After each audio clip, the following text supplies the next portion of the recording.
exactly the same color. And we all said, no, this cannot be. And they are. And you see that, and you don't believe it. But for example, I mean, there are many ways to show that. You can occlude the rest of the image and just show the two checks without the checkerboard, and they are the same color. It's amazing. And then you see the whole image again, and they are not the same color. So physically, they are the same color. It is exactly the same tone of gray.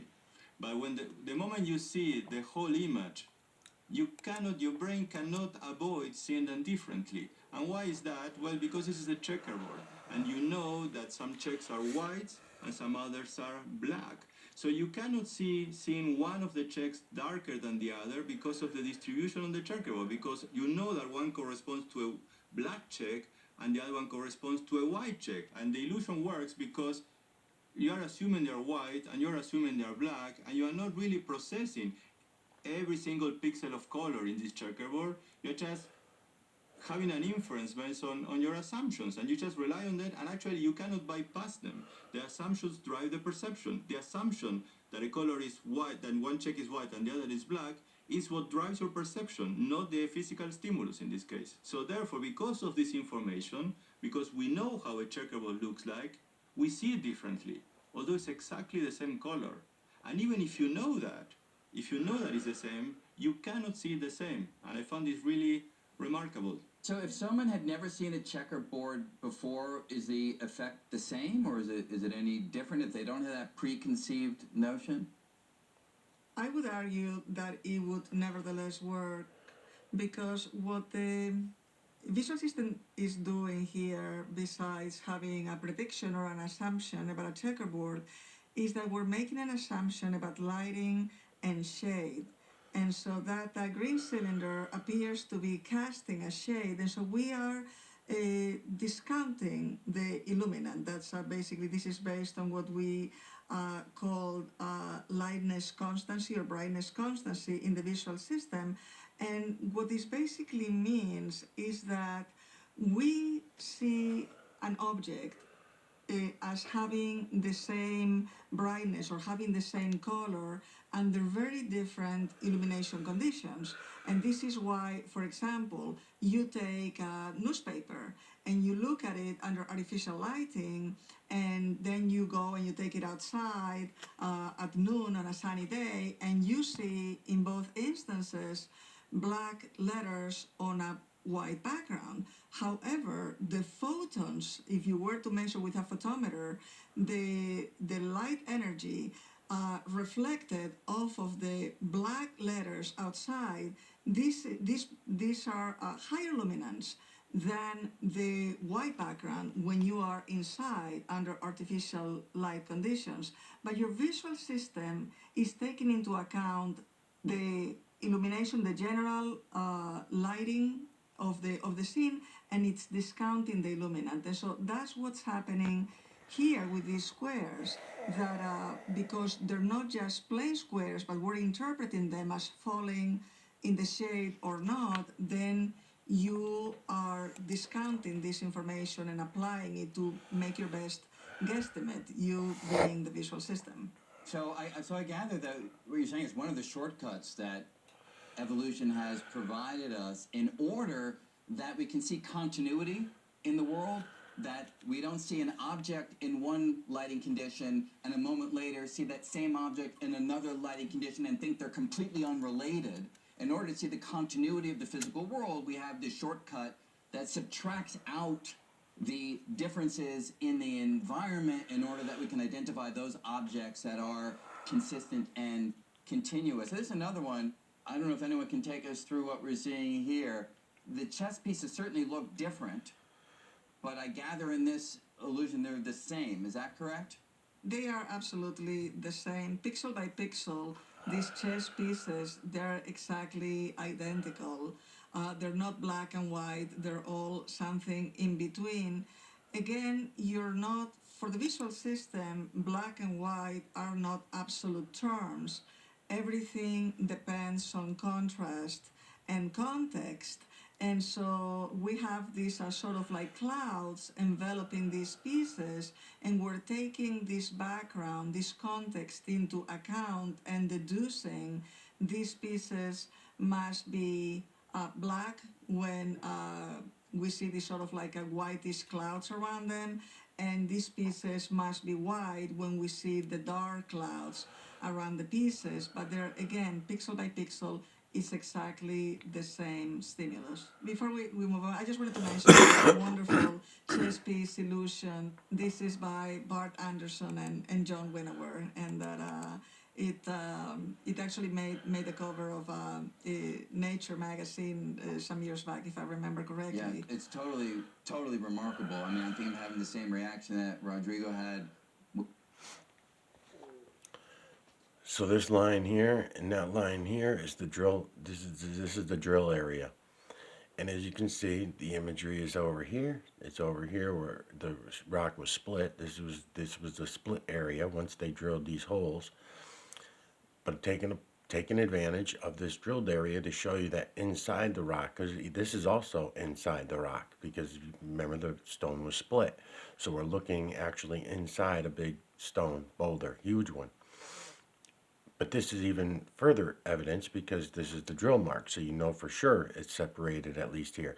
So a drill came through here, did all this, and you can still not get rid of the imagery. This is why I was telling you, when you look back at the old structures, those 350 to 500 ton stones that were precisionally cut, precisionally polished, there was reasons to precisionally polish them.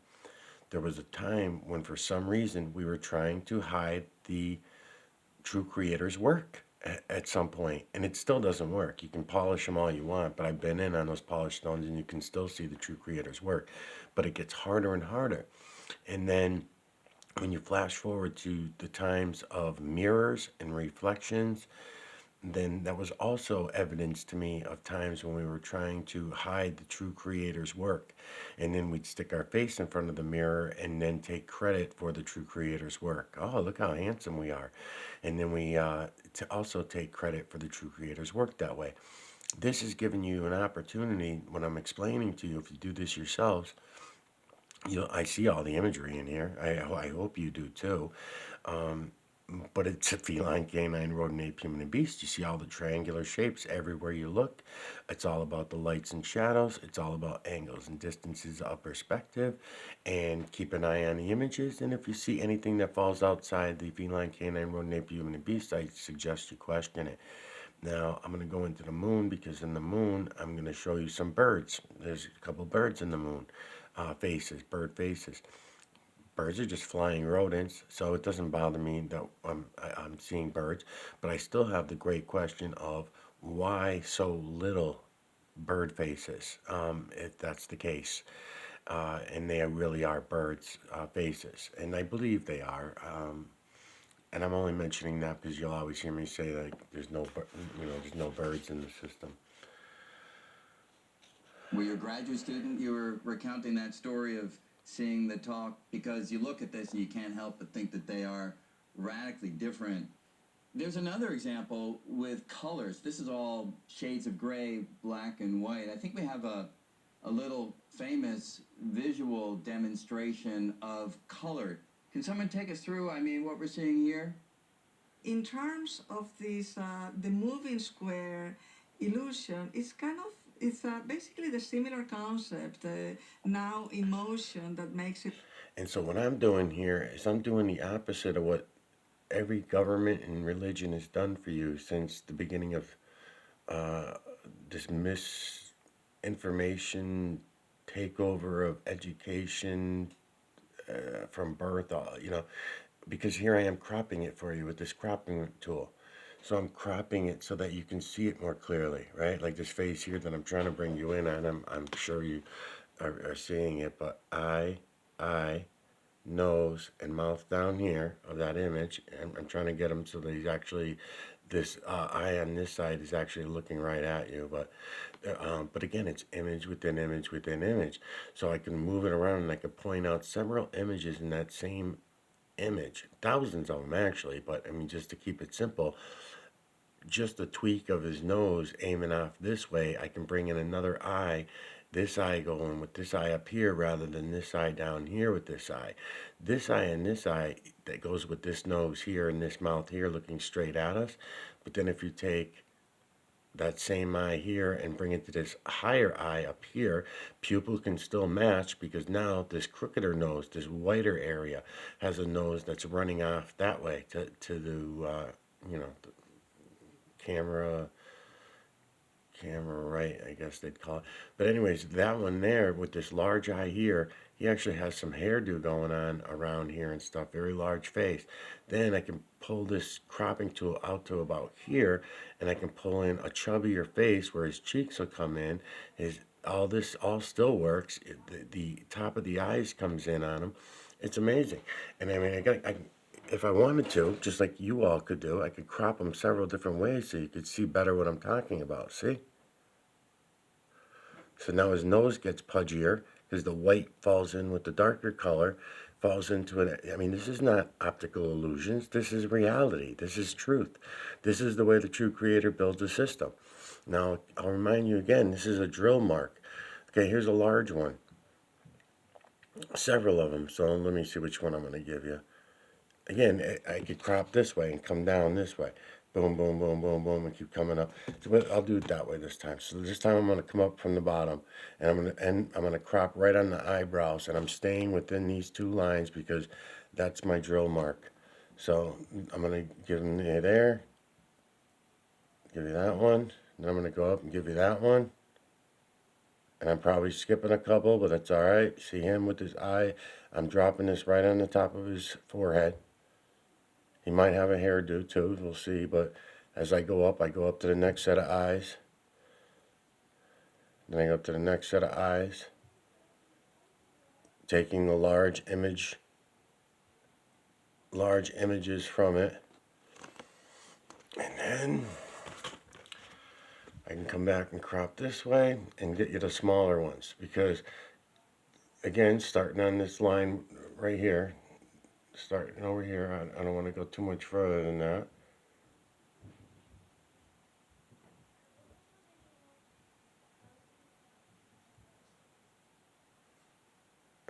Right? So like see, see, and then I can change directions, I can move around. Image after image. There's one face here, I'm on his nose here. Then you go to the next one, I'm on his nose here, his mouth's open here. Then there's some in between that I'm just skipping because I don't know that you'll get them. But this one here, I'm sure you'll get.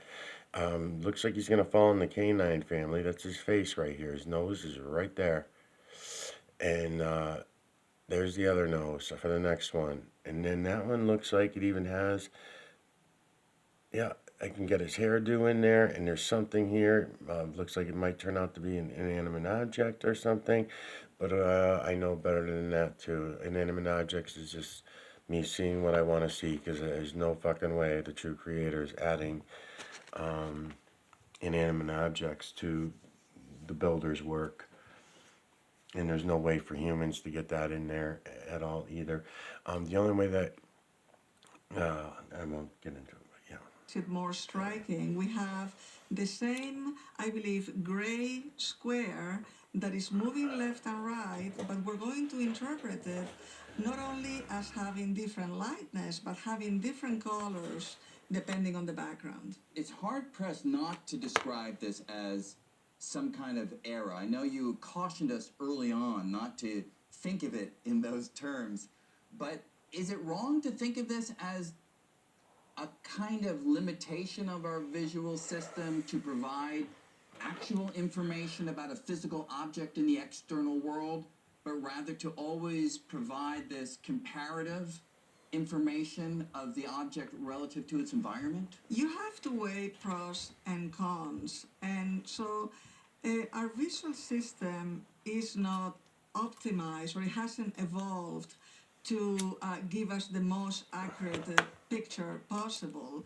Is the good enough picture that will allow us to survive and to pass on the genes to the next generation and to be able to frankly recognize our children under different lighting environments inside and outside the cave so that we don't eat them. Yes, that's a good thing. Is everything that we've been Yeah. Yeah. talking about, for the most part, has been sort of a more or less a two-dimensional kind of visual illusion, but there are these really powerful, more three-dimensional visual illusions. I don't know how familiar you all are with this particular example where there's a real sense of waviness that's happening in the ground here. So what is it about the visual system that allows you to be fooled into thinking that there's this wavy structure, or at least cognitively, I'm pretty certain it's a flat ground? Do we understand this one well? Well, I love this example, and that there are similar patterns that bring perceptual illusions and architecture together. There's another famous pattern similar to this in some ways in La Ramblas in Barcelona. But to me, what this really highlights is the fact that we are building a 3D concept where there is no, as you said, we have a flat floor, but we have this sort of like a waviness, a bit of a 3D concept, maybe some motion. But the reason why this may look 3D or it may look wavy, these are basically the same neural mechanisms that are being hacked into by the artists that produce this illusion, that allow us to see motion and 3D in our daily lives. Because for one, 3D is always, our perception of 3D is a brain construct. Because even though we have 3D in the real. Yeah, it's all a brain construct and it's all programmed from the beginning. This is a rusty railing that the camera happened to aim at. I could have done the same thing in the stone path, but see, the stone path, you're going to see it as human influence. The rust on this railing, you will maybe not take it as something that has human influence. I can see it all in there. You can see the builder's work. So again, the builder's building everything that is in here with us. So, of course, you're going to see the feline, canine, rodent, ape, human, and beast in the true creator's work. Even the rust that's building up on this railing. That's what I was saying in the last video. The builders build everything. They don't look at some things as good and some as bad. Whatever you feed them, they will build whatever it is you build. Whatever you feed them, I mean. So I'm just going to start bringing my cropping tool in here a little bit. If I'm going this far, I'm bringing in a lot more light. So I'm going to probably start at this end. And then I'll crop my way back. And hopefully you can see what it is I'm pointing out, what I'm trying to show you. Image within image within image, from the veil to the ground.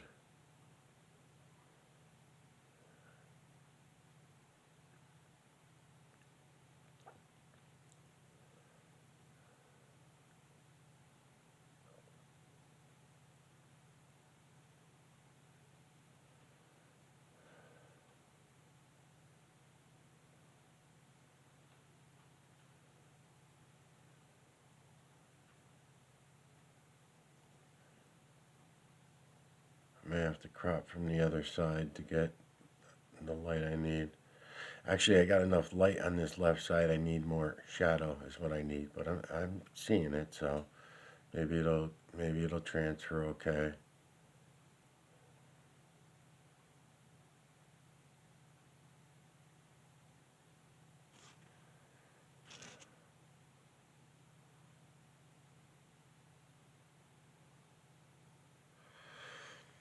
So I'm bringing my own shadows and lights with me with this stupid piece of cardboard. It's very easy now. See, watch. See, it's lighter there, and if I want to, I mean, it's imagery's fucking banging. So if I want to bring some shadow with me, I just bring it into the camera's view and see what I get. Didn't change that much that time when I came up from the bottom. But then when I come in this way, yeah, that's good. You should be able to see what I'm showing you.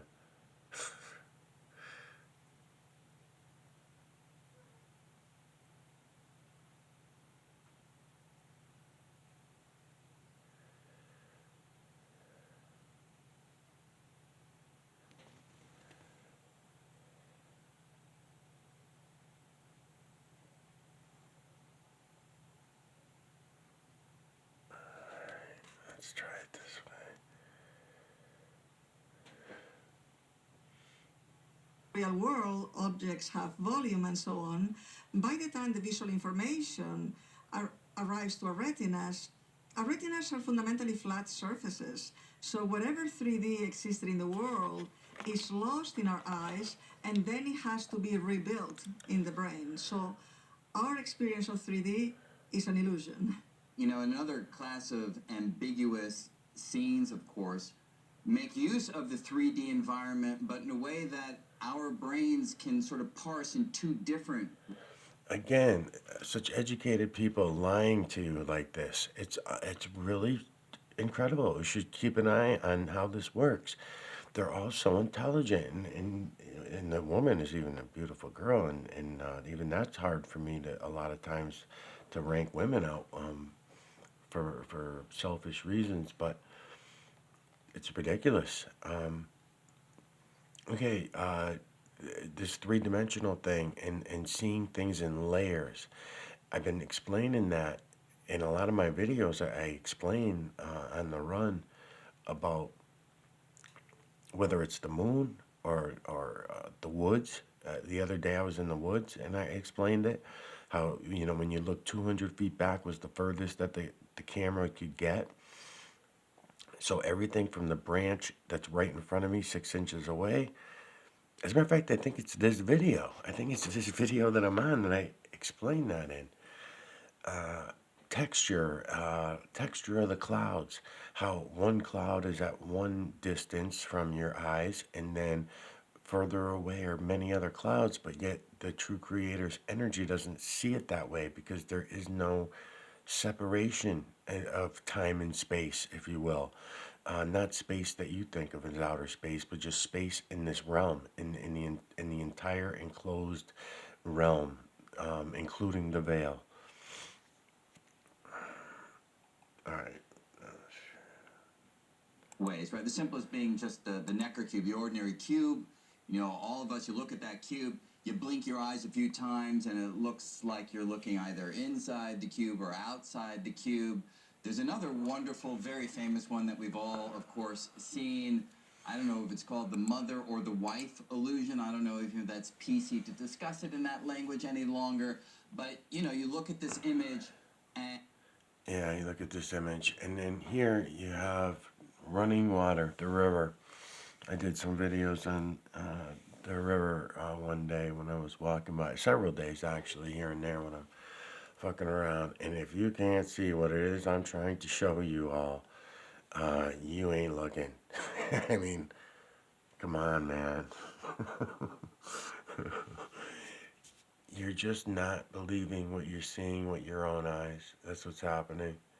You're not believing what you're seeing with your own eyes because you've been programmed to believe all kinds of silly nonsense by the trillions.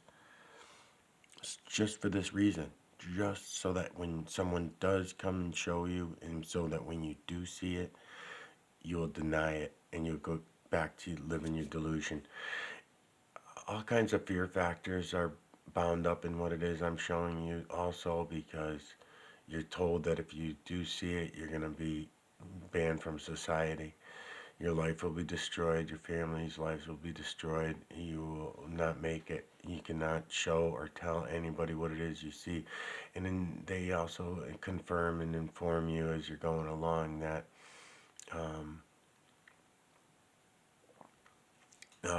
life will be very difficult for you from here on out if you try to share this with anyone.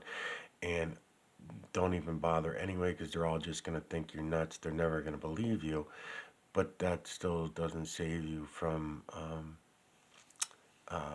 what all the shit that'll come at you. So that's why the fear is built up in us to not look. But I mean, come on, man. I mean, this is running water here.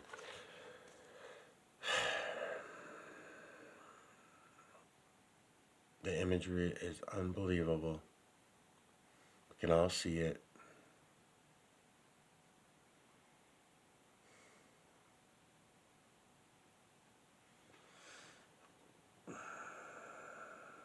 And if you stare at it long enough, it does bounce back and forth between two different interpretations. So, Emily, do you have thoughts on this? Is this again an experience informing a perception? Is it highlighting some shortcut in the visual system that is allowing the artist to manipulate us to see two different things depending on how we blink our eyes? I mean, in some sense, it's an example of our intolerance for ambiguity. At first, it's just, kind of an artistic effect, but our brain really wants to understand what we're looking at and impart meaning. Yeah, tell me about it. So this eye here and this eye here, let me get my triangle in here. So yeah, that eye and that eye, going with this nose and this mouth, and looks like the beard down here. But there's a larger eye, a better eye, a big one right here that you can actually see the pupil of. Now I know it goes with the smaller portion of it goes with this eye, this nose, and this mouth. I know that. But there's another eye, a larger one that's even better. And I don't know where the other one is yet. I'm looking for it. But this is one of them. And it's a really good eye. So I want to say here. I want to say it's going to be here because the shape of it ends up being the same. But I have to take the camera off and work the camera for the angle at the same time as the cropping tool. Yeah, I think that's it though. Let me just look around for a minute. Anyways, I'll go back to it.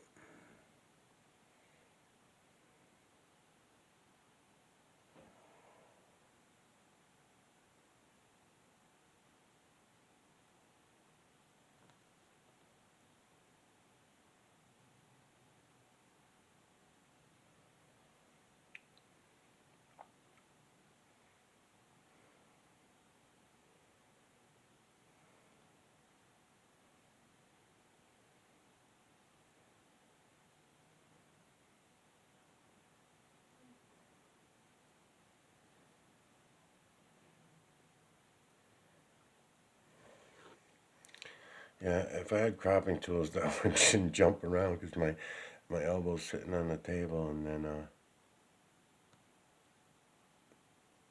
the nerves in the arm got them all jumping around. But I'll do what I can. And of course, there's meaning in all of these things, but it may not be readily available or something for us to be able to comment on and articulate right away. In these cases, the Necker cube and the two different women image, we're trying to decide, like, well, what's the foreground and what's the background? What's closer to us? What's actually further away? Even though we're seeing a two-dimensional image, we know that there is greater dimensionality actually there. And we're trying to make sense of that on the fly. And that's why we can flip between seeing the Necker cube as one that's going up or that we're looking down upon, or whether what's popping out to us is the older woman or the younger woman. And that's why we can also fluctuate, because both of those possibilities are correct. Yeah, and you've done some work on, I guess, what's it called, the horse and seal illusion, which is kind of a variation on the same theme. So can you take us through what we're seeing here? Sure. So if you haven't seen this before, and I give you a second or so, in that 1 second, you'll make sense of it. You're going to see something here. And about 80% of people see this as a horse. They see this as a horse's head. Now, for most people then, since that's the predominant These are cool response, set I eyes would say, too. but there's This something else eye, also that's it goes with also this eye, correct. There with is a that seal. nose. The reaction I get that often is like, mouth. what?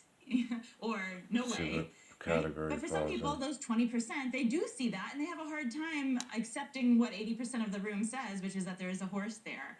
So the seal is, it's the full body of a seal with his There he little is. face down There in the he is. bottom left corner, and Okay, his tail protruding eye, up, in case that was a challenge for nose, some people to pull out. mouth open with the Now, tongue. there, where our eyes And you can land see his first hairdo. might be one of those factors that Okay. help us Get to make on him. There he sense is. of one interpretation rather than another. The That was bottom the. left Oh corner, no, that wasn't again, even is a my eye that I was particularly looking for. important That's the spot one I on this wanted image. to And if match for that's that where we one. look But first let's and we see. try to piece those little bits Yeah, I together, guess he's gonna that go might be really important that for us eye seeing with the that snout eye, or the most with that protruding hairdo, part of the forehead, horse there. But if nose, our eyes first went to the mouth. upper right corner, maybe that's going to inform or make it easier for us to see the seal. So part of this interpretation is based on where do our eyes go first, and what input are we allowing our brain to try to make there's the sense other of one. and piece together and resolve the Here's the ambiguity other of, which half then of 'em. informs our So understanding of the rest of the image. eye, But there's more to it nose, than that. It's mouth not down just here, where our got a eyes little bit go of and how we beard piece together mustache the thing going local on. little edges Go and down black and and do all white these. See the features that are nose? there. But there's psychological Nose. baggage that we bring to the table too. Our past experiences may be one. But in my lab, something that we looked at was motivation. What do we want to Then see? go to the next And if one, there's something which that is we that want one. to see, is Nose. that also having an influence Go on to the what people next come one. to see, Nose. interpret this image as first? So the This way one that we looks did female. this is we This we one set this looks up as a female game. and We looks told like female people who came eyes, into our female lab that we're going to do a hairdo. taste testing The only thing experiment. is, it's got We're going to the have you sample some things in the lab. We would love facial to know, hair like here. marketing tests. What do you think But about the quality female of these? facial What should we market features it for? How otherwise. much should we price this at? What do you like it or do you not? But you know, Yep. scientists we want to So make sure that male, and people are female randomly is the way assigned we to would see it. experience True creator some don't see food it or that another way. food, and we're going to let the computer Because the true decide which of creator these two possibilities for your sees taste everything as testing one. marketing experience you're going to get. In a sort of roulette or slot machine setup, the computer is just going to randomly present an image. If the image happens to be a farm animal, you'll get to taste jelly bellies, really wonderful jelly beans, exotic, wonderful, expensive jelly beans, and tell us about your experience there. But if it pulls up a sea animal, you're going to sample canned beans, Gonna press play, let gelatinous, it run partially again. liquefied canned beans. Far less interesting for most people than the Jelly Belly candies. So that's how we set up people's desires, their motivations, that what they want. They want, in this case, to see farm animals. They don't want to see the sea animals because they want to eat the Jelly Bellies. Then we show them this image for just 1 second. That's long enough for them to reach one interpretation, but not long enough for them to reach another interpretation. And when we do that, we find that more than 3/4 of people see this as a horse. But when we switch the motivations, when we switch that point structure, and instead for other participants say, if it shows you a sea animal, then you'll eat the jelly bellies, and farm animals mean that you'll have the liquefied canned beans, then we see that ratio flip in dramatic ways. Now 3/4 of people, 2/3 of people can see the seal. When that's not the natural distribution, and that's not what people in another rewarding condition had experienced.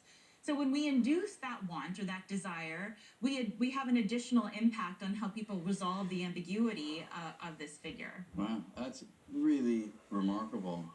Another really powerful example, at least to me, of ambiguity and how our brain tries to resolve it.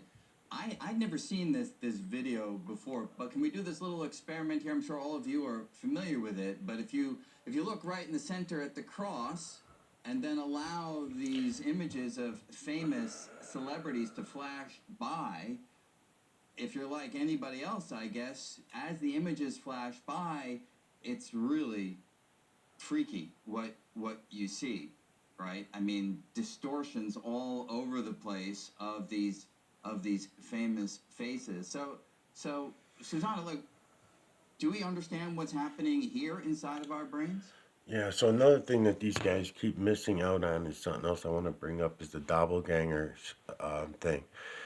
They're not even talking about that. They're trying to bring everything into being an illusion. So every time you see reality, you're supposed to think of it as an illusion. And when you see human concepts, you're supposed to think of them as reality. That's the thing. So human concepts, which are non-reality, I guess somehow make it a reality, we claim, because we live by it, by these rules, these made up human rules, rather than seeing things for what they are and living by the true creator or even the false creator / creator's ways. We go against it. We don't live by the false creator's clock. We don't even pay attention. We're told that it's a big bunch of rocks and stones that people landed on and planted a flag on and all kinds of nonsense, and then we argue about it, and some people even are smart enough to deny that any of that is true, but they don't realize that they can prove that it's false. And if you give them the option, which I have over the last 5 years, they still won't take it. There's still a fear buildup of, of whatever program concept that they were programmed with. May or may not be true. Um,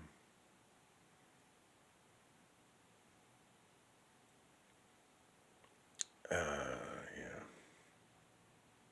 It's mainly a matter of contrast. So again, this time in the face recognition domain, this highlights that for the brain there are no absolute terms, and so the way the solution works is that you have all of these faces of these generally beautiful people, A-list actors, and that individually are gonna be. And again, they don't talk about the doppelgangers. There are doubles for everybody, and of course it's more than doubles, because the true creators' images, just these slightest little differences that you really have to look for. Otherwise, you could find, I'm sure, I don't know how many hundreds, maybe thousands of me, of my face and my features and build and everything like that. It doesn't mean we're gonna be related blood-wise or anything like that. It just means the true creators' images are not infinite. There's not an infinite number of images. Just like everything else, I'm trying to say to you, there's no zero and there's no infinity. There is a countable number of all these things. Be looking just fine, better than fine, but because of the way that they are lined up, our brains are forced to make this online comparison. And they're very specifically selected so that you will have somebody, say, with a normal, average size nose, right after somebody who has a small nose, and our brain is going to be exaggerating the size of the average nose in comparison, and so on and so forth. So the features of each of these individual people, because the brain is constantly comparing with what came before, they become caricatures of themselves. Yeah, I mean, do you find this as mind-blowing as I do, or maybe is this like a hackneyed video in the field, and you're like, oh, not that, not the famous face video again, or does this? Oh no, this is a wonderful illusion. It's very powerful. So let's look at another visual illusion. So, Emily, maybe you can take us through what we're seeing here. You know, it starts as a bunch of splotches and then resolves into something more familiar. So, what happens as we look at this image? Well, sure. If this is the first time that you're seeing this snowstorm, you might be wondering, like, well, what is this? And your brain might be quickly trying to couple some of the black bits together, or you might be trying to effortfully recombine them because you just don't even know what this is. If you have seen it before, you know exactly what it is that you're looking at. Good, how you For making me, out? you know, I have read through all of the textbooks that showcase this, so I cannot unsee what's in here, which is. You feeling any better? Well, yeah, it's just the homework is really like, ugh. Yeah, it makes you sick, yeah. It does make me sick because looking at the numbers for like 5 hours is not very good. It's for, especially when it just takes for, it's like 7 questions. The annoying part is each question is just really, really, really hard. Like, I'd have to be doing one equation. I'd have to use an entire, like, a quarter of the page just to do one question. And then I realized, and if you mess it up, you have to do everything all over again.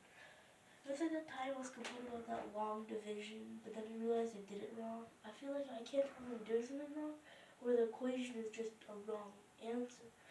Because some equations are just wrong. The answer is that it's false question, it's just wrong. Yeah, that was always aggravating to me, was that What's the most of, question that's wrong? no, it's the uselessness of the answer is usually what always bothered me. I know. I'd give up before I even started. Because you look and you're like, what? Mm-hmm. Anyhow, I wanted to check on you, and also I wanted to see how you were doing, and good, you're like, I'm still hanging in there.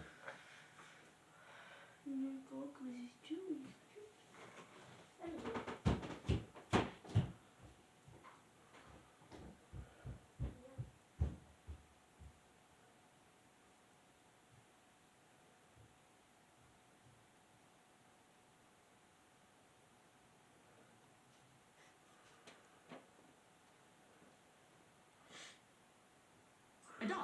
It's an image of a dog, of a Dalmatian, in fact.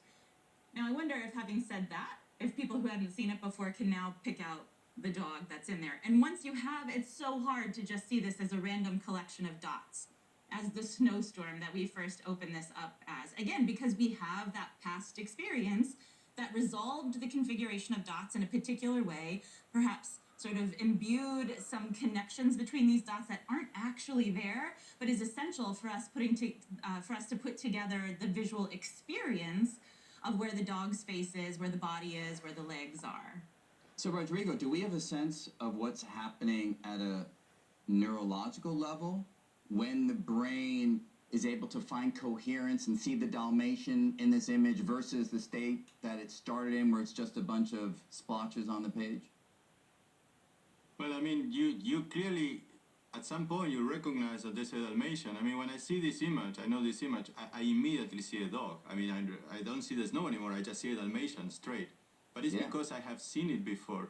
So I think the moment we see that and we recognize that, we are creating a representation that is slightly different to the first initial representation. So we add more information to that, and we somehow encode in our brain this information that, I mean, here is not just a random set of snowflakes and so on, it is the image of a dog. And we cannot undo it. I mean, it's impossible for me not to see a dog anymore. You know what's interesting, though, and again, I don't know if this is peculiar to me or whether it's maybe intrinsic to these kinds of images.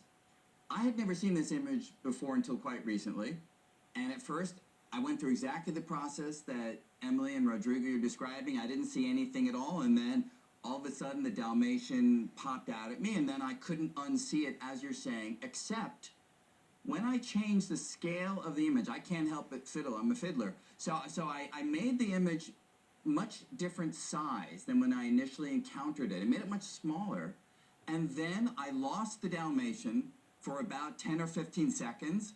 I stared, and then the Dalmatian came back. So is there an element of recapitulating the process that you first saw the image? And if you radically change the scale or maybe... Yeah, but people can't get past the fear of looking. They can't get past the fear of reality and truth, because we live all of our lives by lies. So when I go to show you and say to you, look at all the faces, right? Eye, nose, mouth, right? There's millions of them in here. I'm bringing you in on them all. You should be able to move your eyes around. I'm cropping sometimes. I'm giving you large ones, small ones. See if I can find the other eye for this nice big one.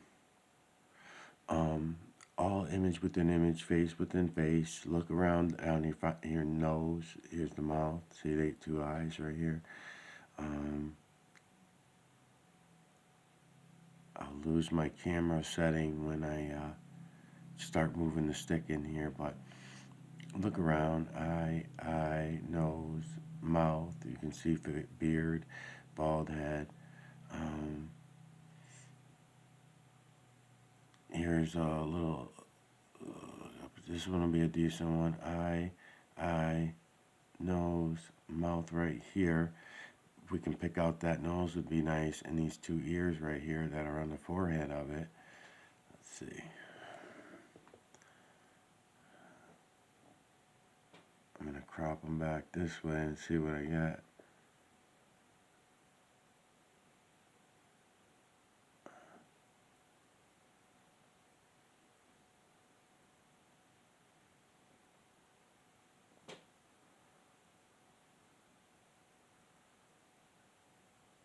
Mostly human I'm getting out of it all the way until I pull the ears in, unless I'm going to assume that those are horns. All right. Let's see, let's go this way.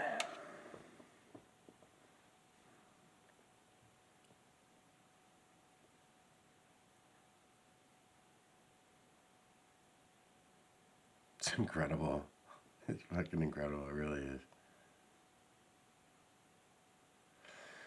Alright, what am I at? I think I'm already at 40-something minutes already. Yep.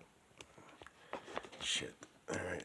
I gotta try to get through these videos. maybe the lighting or things of that sort, you can unsee the thing that and otherwise would be something that you couldn't erase that image? I think what you're doing is when you see the image, I see some feature. It's not that I see a dog straight. I see some features of the dog that gives me the image of the dog. I know more or less what the face is because I have seen this image before, and then I can recognize immediately the posture of the dog, and I can get through the whole body. Now, if you start feeling with the image, as you said, and you lost the scale and you lost where the head must be and so on, then I can understand that it will take you some time to figure out, okay, what is the exact position of the dog now?